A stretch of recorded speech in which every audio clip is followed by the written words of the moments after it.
Every Saturday morning, 52 weeks of the year, rain or shine, in freezing cold or blistering heat, a line starts forming on the north side of 99th Street on the west side of Manhattan. The line grows until there are many people waiting. Then at 10 a.m., the gate in the middle of the block is open and people are admitted one by one. Each Saturday morning, approximately 200 people pass through the gate. The line forms every week with people who are looking for something they do not have, something they need, for a hot meal. The Food Bank of New York estimates that 1.7 million New Yorkers, which is about 1 out of every 5 of us, have less than half the income needed to meet their basic needs. Most of these people turn to food pantries and soup kitchens for help. It's men, women, children, the elderly.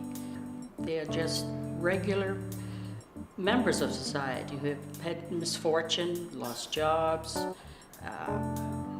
elderly, people who just are in need of extra help. I've been working here in the kitchen for probably a little more than 10 years, and the demand has certainly picked up from what we used to do. We used to do 3 or 4 pans.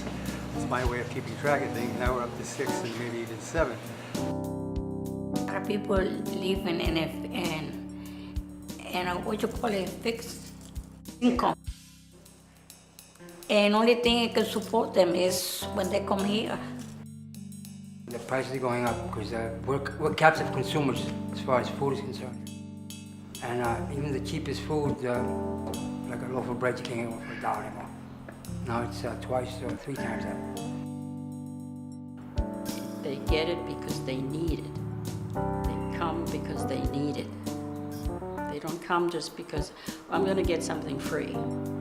They come because they need what we provide. The services are great. You know, people are very courteous. Sometimes they provide fresh fruit and vegetables. St. Michael's Church started its soup kitchen over 25 years ago, and we have served a hot meal every Saturday since then. We are a church. We serve everyone, regardless of their faith. The reason we do this is because, first of all, we have neighbors who are hungry, and we do it because Jesus told us to feed the poor. I think on a more subtle level, the reason we do it is because we have a sense that we're about creating community across barriers. And one of the things that happens when people eat together is that the differences between them are broken down and they discover each other in some kind of miraculous way.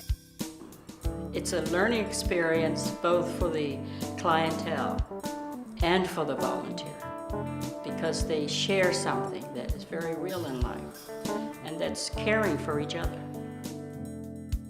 The Pilgrim Resource Center is like a social service department for the people that come here for their meals.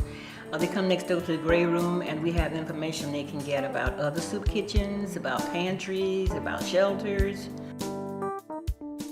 The Saturday Kitchen is run entirely by volunteers, but we do have to pay for the food, and we have to pay for the church's overhead and also some staff time for security and such. Some of that comes from the goodness of the church budget, but the church budget is not able to embrace all of it. It costs more than $50,000 a year to run the program, and we are always in need of support. So if you are able to help us, either financially or as a volunteer, we would really welcome and be grateful for that support.